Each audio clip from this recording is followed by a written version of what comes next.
Salah satu perkara yang mengancam anda apabila anda muda, anda akan mengejar banyak perkara yang anda fikir baik dari segi apa yang orang berdapat lihat tentang diri anda. Ini masalah orang muda adalah anda tak pernah melihat diri anda dengan mengukur apa itu baik anda.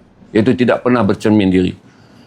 Jadi oleh kerana anda meletakkan diri anda untuk diukur oleh orang lain, banyak perkara yang menjadi beban pada malam hari ketika kamu nak lelapkan mata, yang menjadi beban pada siang hari ketika kamu buka mata adalah memikirkan apa yang hari ini boleh menjadikan orang merasa kamu hebat, merasa kamu dihormati, merasa kamu akan mendapat sesuatu pengiktirafan daripada masyarakat. Dan akhirnya selepas bertahun-tahun kamu melakukannya, barulah kamu tahu kamu sesat dalam permintaan masyarakat hingga kamu tak dapat menemui diri kamu sendiri. Sebab tu ramai orang yang kamu lihat, mereka dalam media sosial kelihatan orang yang sangat berjaya, tapi apabila bertahun-tahun kemudian mereka menjadi orang yang gagal. Bukan baru.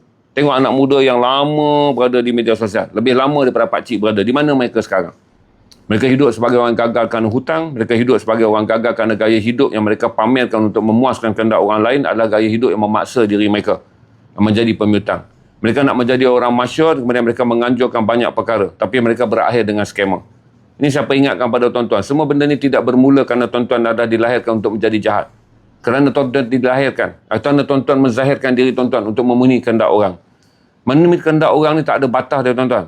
Orang yang jujur boleh menjadi penipu. Orang yang lurus boleh menjadi bengkak-bengkok. Orang yang amanah boleh menjadi seorang yang kufur. Budak-budak pun selalu datang. Kadang-kadang saya sampai tak boleh nak bagi nasihat. Saya jelaskan apakah gap saya dan juga generasi muda sekarang. Mereka bukan nakkan nasihat. Mereka nakkan kita bantu mereka berjaya melalui jalan yang mereka nak. Setiap kali mereka datang pada kita, kalau ataupun saya pergi bagi talk di mana-mana, anak muda mengharapkan dia jumpa dengan saya memberikan dia nasihat untuk memenuhi kehendak dia. Sebab dia dah ada dah dalam pattern dia jumpa orang tua mana ke apa. Dia bukan nak aspirasi pun sebenarnya. Dia nak mencari ruang bagaimana orang tu dapat memenuhi kehendak dia. Kehendak dia dah ada dah. Dia nak terkenal, dia nak masyhur, dia nak kaya, dia nak orang respect dia, dia nak menjadi seseorang. Jadi dia pun datang. Bila dia datang, dia hanya kutip semua bahagian-bahagian yang dia fikir tentang boleh memenuhi kehendak dia yang sebenarnya dah ada. Jadi kita tak boleh nasihat dia sebenarnya. Dan dia pun dengar kita punya nasihat. Dia tak ambil dalam bahagian yang kita tegur. Bertabah, kena tambah banyak pengetahuan, kena istiqamah. Mulakan daripada bawah. Ilmu yang paling besar, nikmat dia belakang hari adalah melalui jalan sukar. Kerana dalam sukar ni dia menyediakan 3 benda. Orang yang berada dalam sukar ni sentiasa berfikir.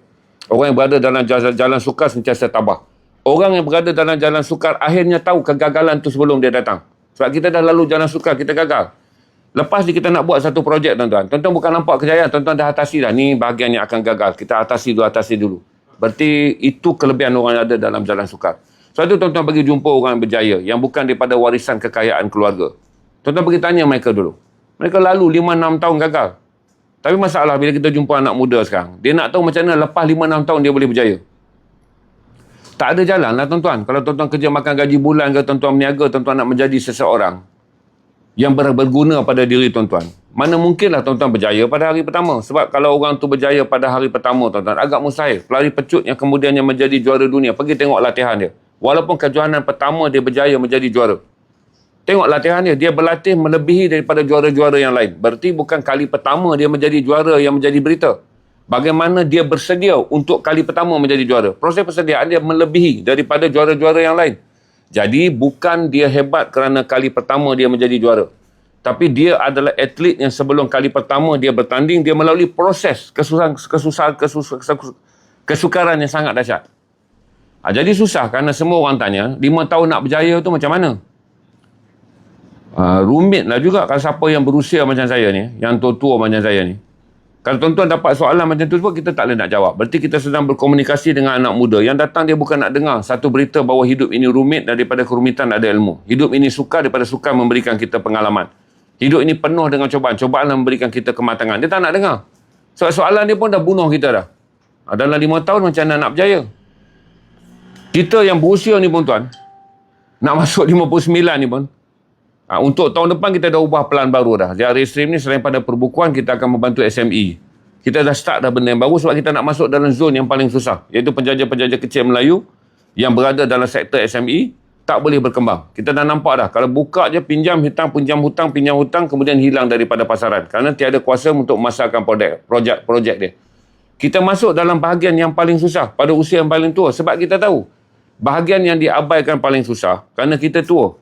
Kita dah study dah bahawa projek ni kalau kita masuk, potensi kejayaan dia besar kerana kita dah kesana kegagalan dia. Kegagalan dia adalah consistency, kegagalan dia adalah merging, divestment, kegagalan dia adalah kuasa promosi yang salah, kegagalan dia adalah kerana tiada hype, tiada tarikan yang memberi vibe dalam pemasaran. Jadi semua benda yang kita usia besar masuk dan nampak kata benda ni ada potensi berjaya. Kerana kita dah belajar begitu panjang. Bagaimana benda yang sangat rumit pada ada sekarang ni, penyelesaian dia tidaklah begitu rumit. Kerana pengalaman mengajar kita. Belum 60, belum tua lagi. Tapi di Malaysia dia kira by warna rambut tuan-tuan.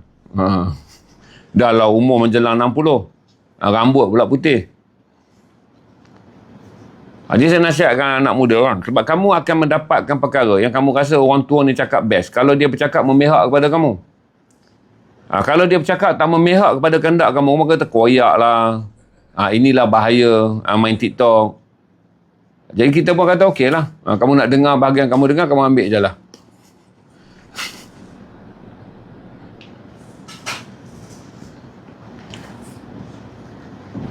Ramai pun dalam ni. Tuan-tuan, adik-adik yang berusia 20-an kan. Setiap kali saya cakap tadi kata best. Kenapa? Sebab tuan-tuan rasa saya membenarkan cakap tuan-tuan. Tuan-tuan ambil dalam direction saya membenarkan cakap tuan-tuan. Sekali bila saya cerita tentang istiqamah kerja kuat, tuan-tuan akan balik work and life balance. Tuan-tuan akan balik pula. Tak apalah, bukan mudah, bukan semua orang berjaya. Tuan-tuan balik pada kisah-kisah diri tuan-tuan yang sangat malang kerana sentiasa gagal. Jadi rumit lah. Sebab menjadi orang muda ni tuan-tuan kena ingat. Sebab tu saya teringat satu puisi Rumi. Janganlah beri air kepada pemilik telaga. Walaupun kita nak cari air ni, kita rasa inilah hadiah terbaik. Kita tak tahu latar belakang orang tu. Maka kita berikanlah dia air. Kata Jalaluddin Rumi, jangan memberi air pada pemilik telaga. Sebab tak ada maknanya. Jangan berikan sebentuk cincin kepada orang yang mempunyai kedai emas. Baca dalam falsafah Saladin. Jangan kamu menjamu perkara yang kamu anggap terbaik dalam dirimu yang miskin kepada orang yang kaya. Jadi kadang-kadang, saya bercakap dengan orang muda, saya rasa macam tu lah. Dia ambil lah. Tapi tak bermakna apa dia. Sebab dia nak diri dia menjadi masyhur, cepat menjadi berjaya dan cepat menjadi terkenal. Sebab hambatan orang muda yang ada sekarang ni adalah nak berjaya dan nak terkenal. Saya tak faham kenapa semua orang pilih perkataan nak terkenal tu. Saya tak faham. Saya tak faham. Saya bagi tahu dekat kamu. Dalam hidup ni, orang tak hidup kerana dia terkenal. Orang hidup adalah kerana dia mempunyai bakat dan dia berfungsi kepada masyarakatnya. Dengan automatically, orang akan cari dia untuk buat. Saya boleh bagi tahu pada tuan-tuan bila saya lancarkan projek 13 page. 15 pages. Proposal untuk Sabak Bernam Digital Fest. Ni saya cakap dengan rendah diri tau. Kita sedang mengalami panik adalah nak tolak semua penaja yang nak masuk. Kita nak tolak. Sebab dia bukan tentang masyhur, dia panggil trustable. Berarti nak memasarkan produk orang-orang SME ni, kita ada trustable sebab kita pernah jual kuah rojak, kita tahu, orang pun tahu. Abang ni kalau buat, dia memang dah berada di media sosial setiap hari. Dia tak bercakap tentang saya punya follower ataupun tidak. Bukan saya cakap besar. Jadi minggu depan ni, kita ada masalah adalah kerana 4 penaja plus 1 yang akan masuk. Jadi 5. Sebab semua orang nak ambil pukal. Dia nak ambil pukal. Berarti dia tak nak kongsi penajaan ni. Dia nak ambil pukal. Jadi kita ada masalah. Sebab kita kata kita takut hilang kalau kita ambil dengan satu syarikat ni. Kita takut masa depan syarikat tu marah. Sebab bila kita launchingkan digital fest ni, orang tak pernah buat di Malaysia. Event fizikal, lepas tu jualan sasaran keuntungan 70% daripada market digital. Kita takutlah kalau kita ambil A penuh, nanti B, C, D dan E ni langsung merajuk. Jadi kita terpaksa meeting setiap hari untuk menjelaskan macam mana kita nak letakkan tapak kaki kita ni dalam kasut perniagaan ni tanpa menyebabkan kita sepak orang lain. Macam mana kita nak cakap dengan penaja A, penaja B, penaja C, dah kita ada 4+1 lah. Saya pergi satu lagi nanti, SMB Bank dia akan menjadi +1. Maka saya jelaskan kepada tuan-tuan, untuk tuan-tuan faham bahawa trustable yang menjadikan perkara itu mudah, bukannya tentang populariti. Itu saya ingatkan pada tuan-tuan adik-adik yang masuk dan kemudiannya mencari apa yang dipanggil pasaran, di mana kita mempunyai kuasa untuk orang lain percaya. Satu adalah bila sebut digital, dia faham. Airtime, dia tengok beg kuning kita, dia tengok kita jual barang yang paling payah dijual apa semua. Jadi masa kita pergi, saya pun tak jangka nak buat projek ni. Cuma saya pergi ke Sabak Bernam. Saya nampak lokasi dia. Saya teringat 2013 saya Kanji menganjurkan Portfest untuk membantu peniaga-peniaga pakaian mendapatkan lokasi terbaik tetapi percuma. Kemudian mendapat grant penganjuran daripada kerajaan supaya peniaga ni pergi dengan zero. Tak payah keluarkan apa. Dia jual, dia ambil penuh. Saya tak charge je. Cuma saya kata ini tanggungjawab kerajaan untuk menghidupkan peluang perniagaan. Yang ini pun sama je tuan-tuan. Kita mungkin charge hanyalah duit kutip sampah dan duit kebersihan daripada peniaga kecil. Sebab saya kata kalau nak charge 300 pun untuk peniaga kecil yang mengambil untung daripada perniagaan serai, yang mengambil untung daripada asam gelugur dan perniagaan asam jawa, yang mengambil untung daripada perniagaan ikan masin, ikan bekasam, 300 besar, itu adalah keuntungan seminggu mereka. Cuma kita kata tak apalah, letak cagaran dulu supaya mereka pastikan mereka hadir, kebersihan ada. Selepas mereka nak balik, kita pulangkan. Sebab kita tak gamak nak ambil charge kepada mereka kerana kita kata dia tak sama. Macam mana kita buat event, SME yang besar masuk, mereka meniaga RM18,000, RM25,000, RM30,000, RM40,000, kita boleh charge RM1,000, RM2,000 sewaan. Tapi 300 bagi penjaja tak sama dengan 1,000 bagi peniaga. Ini saya ingatkan pada tuan-tuan tentang trust. Sebab ada adik seorang tadi kan, saya tata dia tu apalah, macam merongot atau berasa orang cakap besar kan. Dia agak rumit bila kita didik tentang kejayaan. Semua orang kata Azhari nak cakap besar tentang diri dia. Sebab tuan-tuan semua ada prejudis. Apa saja orang berjaya dan tuan-tuan kemudian berada dalam titik kegagalan. Kejayaan orang tuan-tuan sanggap semua kesombongan.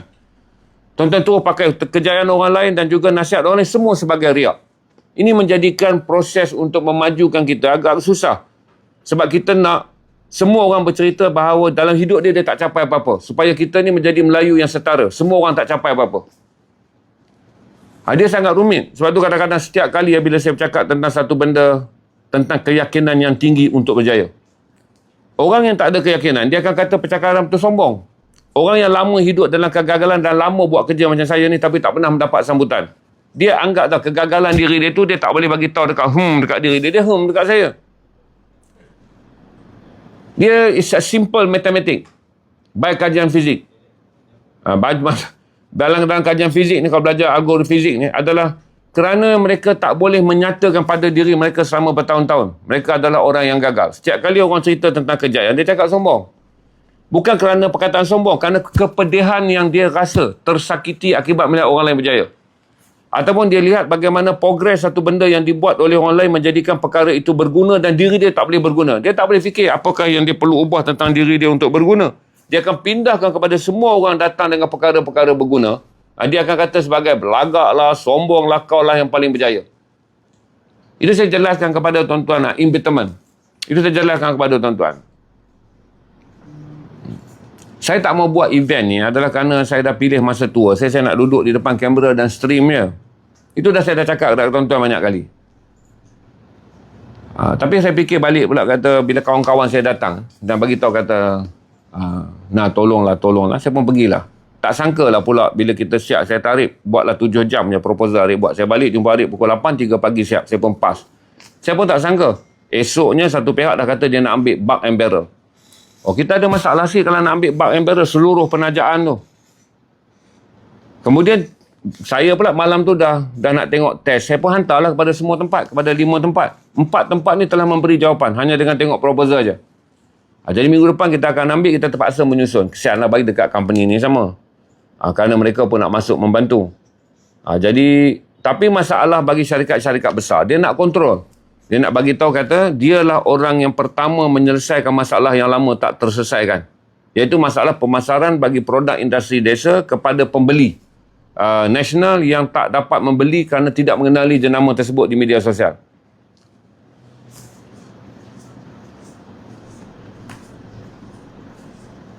Tuan-tuan doa supaya yang terbesar di peringkat nasional bukan tamak. Dengar sini Zaki Manan, dia bukan tamak. Ada brand, saya bagi contoh lah. Sebagai saya ni brand ni saya tak terlibat dengan saya. Ingatlah tak terlibat dengan saya. Saya katalah satu bank, nama dia Bank Rakyat. Dia dah hilang dah perkataan rakyat dia tu, jenama rakyat tu. Sebab orang akan ingat Bank Rakyat ni hanyalah nak buat soft loan. Nak buat loan, personal loan mudah. Jadi imej Bank Rakyat dan kuasa rakyat tu dah lama dah hilang. Jadi bila dia lihat satu jenama di mana membantu golongan marhain dalam perniagaan yang bertahun-tahun berusaha tapi tak boleh keluar. Tak boleh menyelesaikan masalah. Orang Melayu pinjam projek dekat Mara, kenapa tak boleh bayar? Dia pinjam amanah Ikhtiar Malaysia kenapa tak boleh bayar? Tekun kenapa tak boleh bayar? Kerana semua peminjam hanya menyediakan modal. Tapi peminjam tak menyediakan mereka kaedah pemasaran. Jadi tuan-tuan tengok, kata tuan-tuan tengok volume Kubang Pasu. Kalau tuan-tuan pergi, ada satu orang buat wajik di Kubang Pasu. Wajik dia sedap. Daya beli di Kubang Pasu ni katalah 5,000. Dia tak boleh dapat rotate daya beli kerana wajik ni bukanlah perkataan orang yang akan rotate every week. Rotate every month pun susah. Dia akan rotate every event. Every event ni maksudnya raya haji dia beli. Kemudian kalau lah dia nak buat anak dia kahwin ataupun bertunang, dia ada rotate customer mungkin 6 kali setahun je. Dia nak dapat repeat payah. Tapi wajik dia sedap. Tapi sedap tak menjamin wajik ni dimakan setiap hari. Senang kan? Wajik ini sedap. Tapi tak nampak kita dalam Malaysia ni akan makan wajik setiap hari. Dan seorang ni pula dia buat pula. Buah kabung. Buah kabung sedap, semua orang teringin. Tapi tak akan semua orang minum dia setiap hari. Maka kuasa pasaran dia dalam rotate customer dia ada di Kubang Pasu. Setelah 3 bulan, habislah. Macam mana nak jaga sustainable? Adalah rotate dalam kuasa pasaran nasional. Di mana demand dia ni akan datang daripada seluruh negara. Menjadikan, kalaulah dia sewa 2 bulan, dia bayar, katalah dia nak ambil dia punya rotate di kawasan Kubang Pasu je dengan menggunakan perniagaan manual. Dia tak boleh bayar. Lama-lama perniagaan dia akan menurun. Pertama adalah satu, kos sewa, kos apa, dia unjur pada 3 bulan pertama ketika perniagaan dia jaga okey. Bila 3 bulan, orang Melayu yang baru berniaga mengatakan, oh rupanya orang tempat saya ni suka makan wajik. Maka dia produce banyak, dia tambah dia punya dapur, dia tambah dia punya periuk. Dia tambah pekerja dia 2 orang. Dia buat packaging yang lebih banyak. Sebab dia tak tahu decline akan datang selepas 3 bulan. Lepas 3 bulan decline datang. Dan decline tu tak boleh nak repeat. Sebab dia punya zone ekonomi Kubang Pasu tu dia dah baca inilah maksimum. Lepas 3 bulan dia akan menanggung burden. Burden yang dipanggil sebagai membesarkan perniagaan yang secara mendadak. Okay, dia tak boleh sustain. Sebab masa dia buat keputusan awal dah betul. Pasal awal orang nak dia 1,000 pack seminggu. Dia kena tambah periuk. Bila dia dah sampai saja 1,000 ni, saya kata rotate tu dah habis kan. Dapur dia dah jadi beban, periuk dia dah jadi beban, pekerja dia jadi beban. Dia akan hilang pekerja, dia hilang tukang masak. Mereka yang sebelum ni pula membekalkan pulut dan membekalkan gula merah juga terjejas. Kerana dia tak boleh nak sustain kerana zon ekonomi dia adalah zon fizikal. Dan kita pun nampak, bila saya try dekat tuan-tuan Kuah Rojak, saya try kat tuan-tuan Asam Jawa dulu, dan saya try baru ni dengan Iwan Dodol. Saya try dengan tuan-tuan, saya tahu. Sustain dia bukanlah tentang Iwan Dodol. Katalah saya boleh bantu Iwan Dodol ni untuk capai satu sale RM15,000. Malam tu kita bantu dia 1 jam 22 minit. Dia buka beg kuning lebih kurang dalam setengah jam, dia dapat RM5,000. Itu kata dia kalau dia ikut perniagaan live dia tu lebih kurang 1 bulan ke 40 hari dia punya live. Sebab biasa live dia jual 3-4. Untuk mendapatkan 273 order dalam satu live stream adalah rumit. Maka kita dah faham bila saya jual Kuah Rojak pula. Saya bukan ahli Kuah Rojak pun saya tak boleh brief. Tuan-tuan tanya saya dekat saya Kuah Rojak. Cuma promotion dia adalah, dia panggil lah, kena dengan sensor tuan-tuan adalah kerana saya seorang pemakan yang mengiurkan. Sebab saya budak susah. Lepas tu saya biasa dah dilatih makan satu benda dengan menghormati rezeki. Makanlah dengan mengiurkan. Dan lepas tu tuan-tuan tahu. Sensor saya dan wajah saya tak dikenali dengan cari makan, endorse orang punya produk. Sebab tuan-tuan tahu saya jual buku. Maka sensory satu kalau berada ni makan, dia bukan endorse untuk tujuan commission. Dan dia bukan tukang bayar endorse untuk ambil commission pada produk dia. Maka sensory tuan-tuan tahu. Dan kemudian ditambah dengan autentik saya. Semula jadinya kalau saya makan apa saja. Yang saya katakan, kita tak makan kerana benda tu sedap atau tak sedap. Kita makan kerana sejak kecil mak ayah kita kata, makanlah bersungguh-sungguh tiap kali menghadap rezeki. Sebab daripada kecil kita tak selalu dapat peluang makan. Bila tak selalu dapat peluang makan, walaupun kita dah besar, kita dah tak tanggung dah kelaparan masa kecil, kita dah tak tanggung dah kesusahan hidup masa remaja. Tapi sensori kita ni, tiap-tiap kali tengok makanan, dia kekal sensori yang membentuk diri kita waktu kita muda. Sebab tu orang yang sensori dia waktu dia kanak-kanak, waktu dia remaja kan, dia pernah merasakan sukar mendapat makanan. Pada hari poket dia banyak pun tuan-tuan, orang datang hantar dekat dia satu makanan, dia akan makan bersungguh-sungguh, bukan kerana dia dilatih select makanan sedap. Sensor dia ini rezeki. Jadi saya ingatkan pada tuan-tuan tentang bagaimana membantu peniaga-peniaga kita untuk tak terikat. Sebab kalau tidak nanti tuan-tuan, sampai bila-bila orang kata bantu je, saya tak maulah marah ada perception yang sama. Pinjam duit yang tak boleh bayar orang Melayu. Jadi bank-bank ni nak, sebab dia dah dibuka atas nama rakyat. Dia nak balik pada jenama rakyat. Dia tengok proposal tu, dia kembali kepada rakyat. Dia naklah jenama dia. Sebab jenama dia dah sekian lama dah dia tak anggap rakyat dah. Jenama dia telah diukur sebagai jenama personal, pinjaman peribadi. Sebab paling mudah nak buat pinjaman peribadi pergi bank rakyat lah. Pinjaman peribadi pergi YAY. Bawa slip gaji 3 bulan dapat pinjaman YAY. Jadi banyak agensi ataupun banyak jenama telah pun mengalami kerosakan yang sekian lama. Yang mereka pun tak tahu macam mana nak baiki. Dia tetap benda yang sama aja. Datang pada kami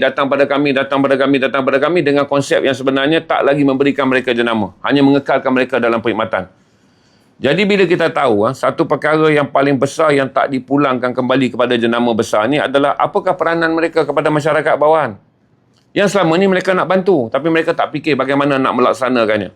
Jadi saya fikir proposal tu salah satu kenapa saya dapat respon cepat 24 jam. Dan sebahagian mengejar kata nak kena jumpa juga minggu depan. Akhirnya saya kata okeylah bagi tarikh saya akan datang sebab ni keutamaan saya. Sebab pilot project ni kita akan lancar di Sabak Bernam. National project kita akan lancar di lapangan terbang Sungai Besi. Yang tu besar lah. Yang national project kita akan lancarkan sebagai stream TikTok terpanjang. 124 jam tanpa henti. Dan kemudian lebih besarlah produk yang kita nak bantu. Cuma di hype yang akan ada di Sabak Bernam adalah hype dia tu kita panggil selain daripada bantu peniaga kecil. Kita nak bagi tahu peniaga kecil kena berada dalam vibe. Dia tak boleh meniaga benda yang nak dapat hype tapi tak ada vibe. Kerepek, maruku, asam jawa, asam gelugur, serai. Dia tak boleh hidup kalau dia nak hype tanpa vibe. Maka kita vibekan dia dengan tema konsep kemanusiaan Ramli Sharif.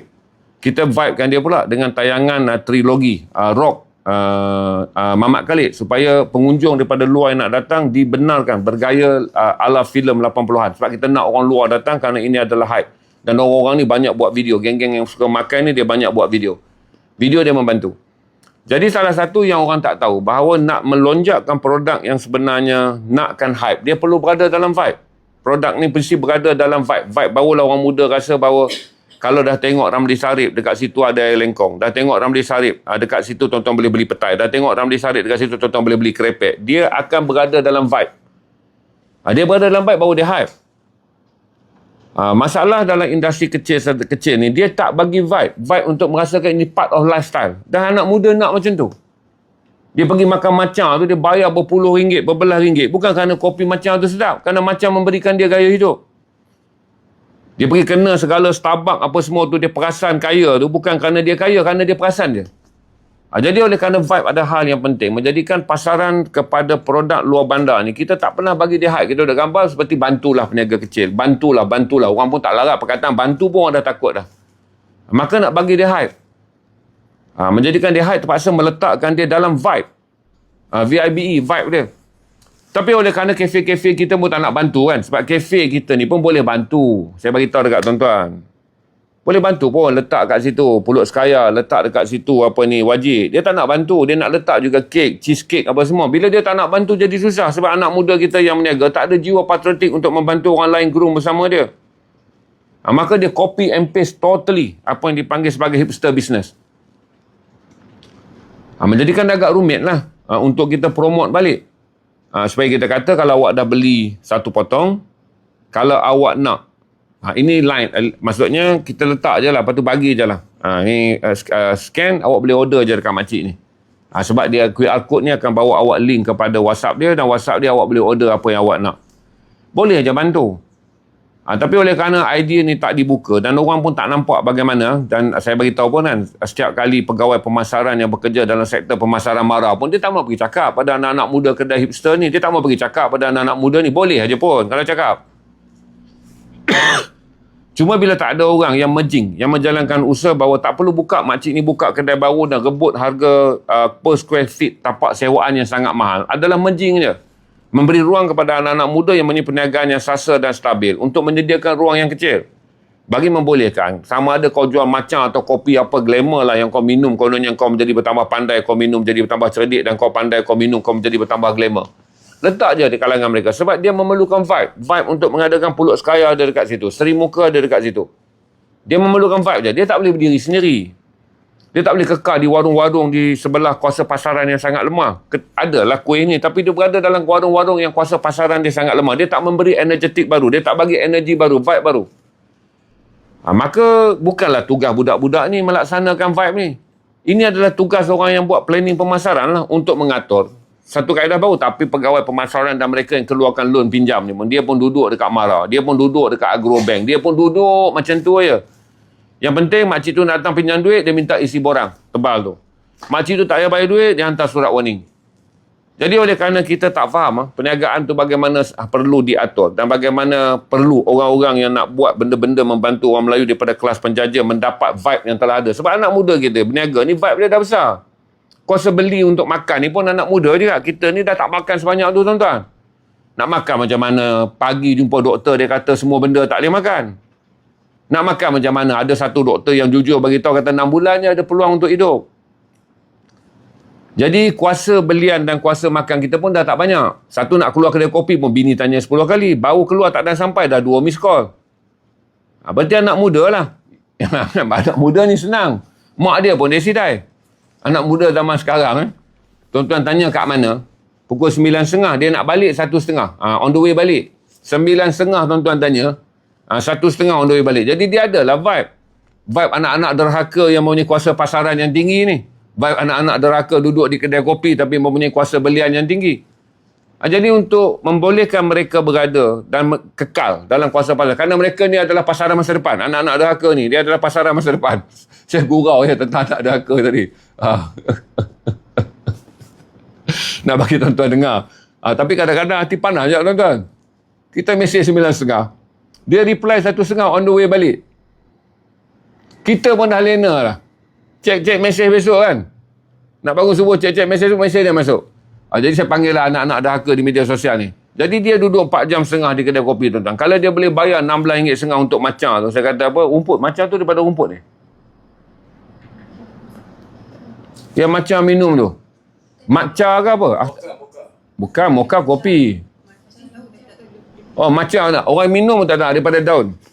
Matcha daripada rumput. Rumput betul ke daun? Daun lah. Okey, daun teh. Okey. Kalau dia boleh spend benda tu RM16 lebih.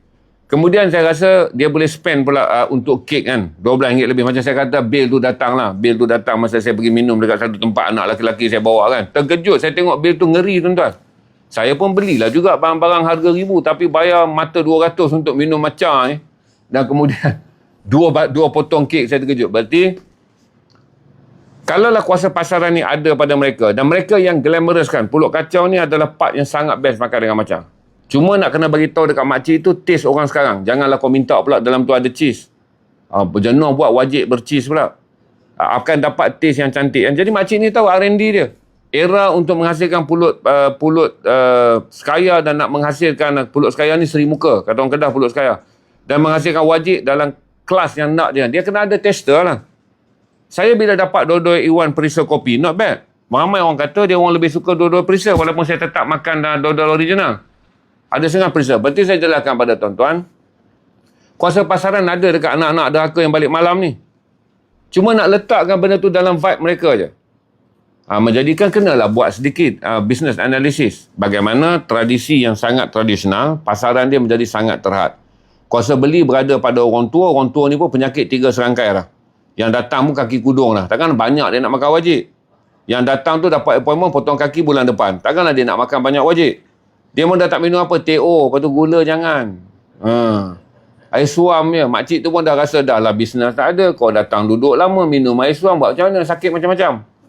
Dia duduk pada kuasa mereka. Berarti kena cari salah satu daripada apa yang saya sebut adalah memperbaharui. Gurau je lah, jangan marah.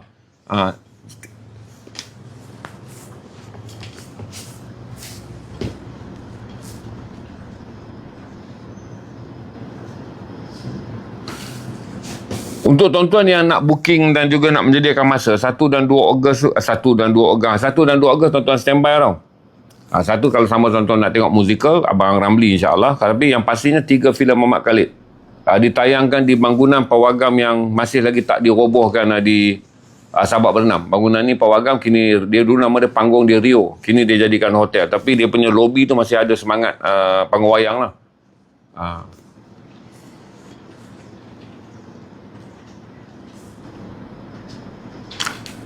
Tak, saya try dulu ya Iman Hanan. Saya try aja dulu. Untuk sahabat bernam adalah try kita nak exercise. Tapi skala dia jadi besar saya rasa sebab kita rasa dengan 4 plus 1 penaja yang akan masuk ni, kemungkinan besar kita boleh buka skala dia besar. Tapi tempat tu tak besar. Cuma untuk 12, 13, 14, 15, 16 September je. Itu baru besar sebab saya cuba dapatkan lapangan terbang lama Sungai Besi. Sebab dia ada hangar banyak, tempat dia lapang, itu mungkin besar. Pilot project ni penting tuan-tuan sebab orang zaman sekarang dia tak percaya proposal. Saya dah percaya, saya dah duduk lama dalam dunia membentangkan idea ni, susah. Kalau kita bagi proposal tuan-tuan, budak-budak sekarang kita bentang kepada young generation lah. Satu, kita ni tua, dia dah tengok rambut beruban, lepas tu dia tengok datang umur pun tua, dia duk ingat kita nak bawa idea sama macam idea tahun-tahun zaman Nayang Siampau, utusan Melayu dia ingat zaman tu. Jadi kita nak tembus kesombongan dia payah sebab dia akan tanya dekat kita macam dia dah 30 kali buat event. Dia panggil, pakcik tahu tak kata benda ni tak ada orang datang, sahabat bernam tu pakcik tahu tak? Dia dah terbenam lama dah. Letih nak jawab soalan tu. Jadi kita akan buat pilot project, terus pergi tunjuk kat dia. Ini result dia, ini result dia, ini. Sampai kita boleh kata dekat dia, kau nak ke tak? Ayat dia kalau dia panggil kita pakcik, kita jawab balik. Kita tak panggil dia nak lah. Sekarang kau nak ke tak? Dia tak nak, kita quit. Sebab dalam perniagaan moden ni, kita kena bawa dekat antara mereka adalah satu perkara yang kemudiannya mereka tak boleh berkata tidak. Dan paling bagus selepas event tu, orang cari kita. Jadi dalam perundingan, tangan kita duduk di atas, shake ni tangan kita di atas. Kebolehan kita memicit tangan orang yang berunding tu menjadi lebih besar. Sebab tu kita kena buat pilot project. Sebab kalau nak bawa dekat dia proposal, satu page bentang, satu page bentang, satu page bentang, tak ada. Proposal sekarang adalah result project percubaan. Pilot project. Kalau pilot project sukses tuan-tuan, tuan-tuan akan mendapat kuasa dalam rundingan. Sebab permintaan dah ada. Sebab orang kita ni, bila berjaya baru dia nak sokong. Itu panggil orang kita lah. Bila berjaya baru dia nak sokong. Bila benda tu nak diusahakan, dia akan ada banyak pertanyaan. Walaupun dia tak ada pengalaman, dia hanya ada kuasa je, dia ada jawatan. Dia tanya tu, ini risiko perniagaan ni, online ni, kita tak nampak orang kita nak beli online. Makcik ni pun buat video. Buat video dengan meniaga online ni dua perkara berbeza dengan strategi perniagaan online. Buat video dengan meniaga online ni berbeza dengan melihat kuasa pasaran dalam online. Marketing dalam online adalah marketing yang bersangkutan dengan strategi. Bukan pergi letak barang lepas tu kau kata benda tu dah jadi konten online.